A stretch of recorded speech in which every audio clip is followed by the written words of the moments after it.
The next chunk we're going to talk about is your careers. This is something I've been developing over the last couple of years, a kind of mechanism or a template that you can put onto your future career, and you can find out where you are within this template, and this will help guide your choices. Because one of the things I see repeatedly happen, and I did this myself, is people overinvest too early in their career.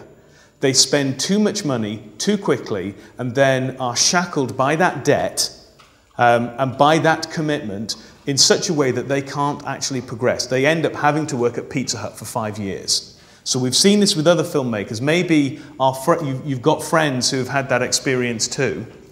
And you know, that's not something that you want to do. So I developed this template to help with that. So your career. Failing to plan is planning to fail. Here's a character flaw of we filmmakers. We're so damn interested, we're so damn excited, let's go do it. We're full of go-get. And that is fantastic for getting things done, but sometimes you can go-get in a way that actually causes you more problems than you need, especially if you do it way too early in your career. Just to reflect very briefly on my experience, when I was 21, I ended up directing a feature film starring Harrison Ford's kid brother with helicopters, explosions, stunts. It was extraordinary and a terrible movie. Terrible, terrible movie. If you've ever seen the trailer, you've seen every good shot. And that became a problem for me. Consider this. When you make a terrible movie and you come to your next movie, you may go, look at all of this stuff I learned.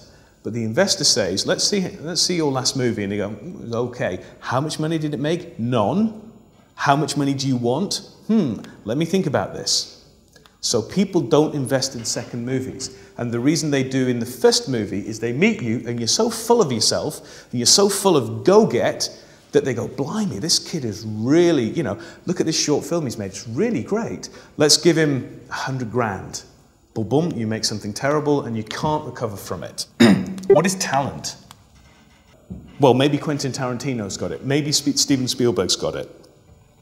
Personally, I think talent is a combination of experience, a combination of personal oomph, go-get, chutzpah, whatever you want to call it, and a combination of money as well. How much money do you have at your fingertips? And that money just directly relates to experience. The more experience you have, the more talented you are. So I think talent really is experience. So what we really need is more experience. It's one of the problems of this film industry in the UK is I, as a director, I must have spent in my entire life, what, maybe 12 or 18 weeks on set directing. Now that's not really good for somebody who's 40. Blimey, 40. So it just shows you that in this country, we don't really have enough experience in order to be really excellent at what we do. So you need more experience. That's one of the keystones. Here's the other problem with talent. We all think we've got more of it than we actually do. I do include myself. I, of course, know that I am a genius. You guys get to judge later tonight whether I'm talking out my bottom or not. But it is another character flaw that filmmakers have. We are so amazingly talented. So just beware, when you really are super duper confident, maybe take a view.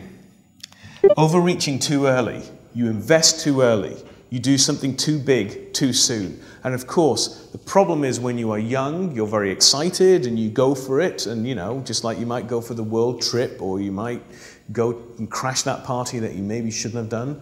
You don't have any barriers, you don't have any boundaries, and you end up overreaching too early. And of course, here's the other problem. What are you going to say to somebody who says, here's £500,000, go make your movie? You're going to say, no, actually, I'm going to go do something else first.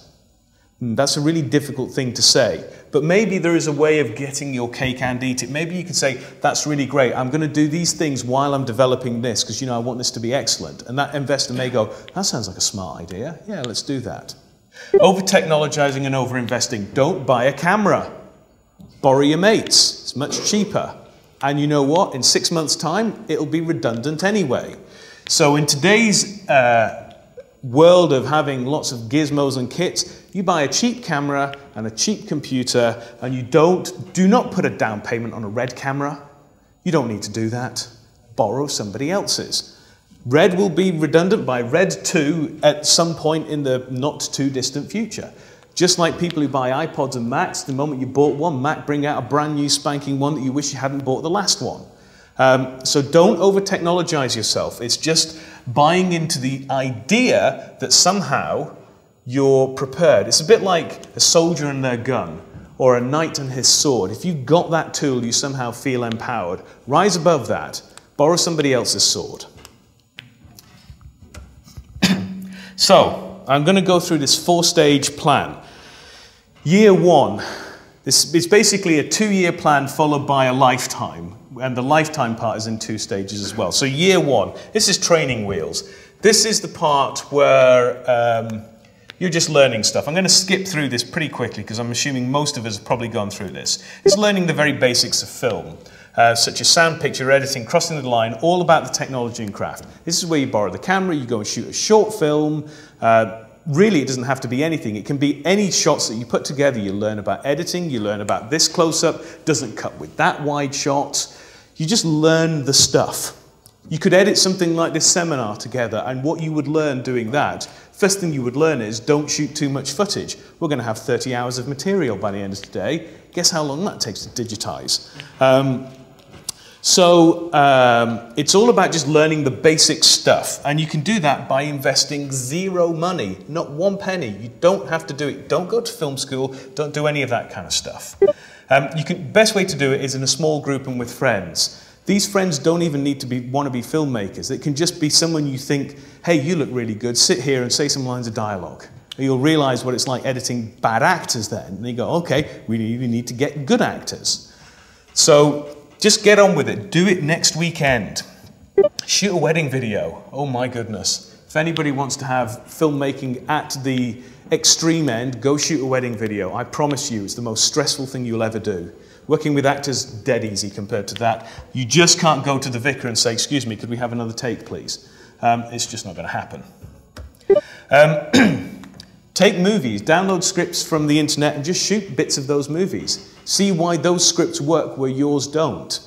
All of this stuff is fundamentally 100% disposable. You're going to throw it away. You're not going to upload it to even YouTube. Just throw it away. This is all about being what we would call an artist, you know, where the artist burns their painting. You've got to have the same mentality. If you don't have that mentality, you won't take risks. So push the envelope, do all sorts of crazy things. When somebody says that will never work, try it. Because if it doesn't work, you will then truly own that experience. So go through all of that stuff. So that's year 1. And do all of this before you do any formal training. Do not go on a film course, do not go to film school. Year 2, this is professional training. Now, here's the deal. Most people are always 1 stage ahead. It's part of being full of, you know, your own way, I'm fantastic. So some of you may well still be in stage 1, but actually you think you're in stage 2. Some of you will be in stage 2, but think that you're in stage 3. So just consider this carefully before you make some of the choices. So, start making first short films, really good little short films. If you make one and it's rubbish, fine, move on to the next one. Do another one. Keep that process going. Make as many short films as you can, and when you've done something good, put it on YouTube. Make a big noise about it. Nobody may see it, 100 people may see it, 10,000 people may see it. Get it out there, get feedback. Craft your movies technically. Spend time on the grading. Make the pictures look really nice. Get the titles centered. Get the sound right. Go through all of those technical hoops. It will start preparing you for just how much technology is involved in the final making of a film so that you're not unprepared at that stage. Also, people are very easily fooled by technically excellent films. So it's another layer of stuff that can help you. People will say, you're an amazing filmmaker. I've seen your 90-second short. It looks amazing. Have a feature film. How making a 90-second short relates to telling a narrative over 90 minutes, I have no idea. But some people think it does. So it can help you to be very, very technically crafted.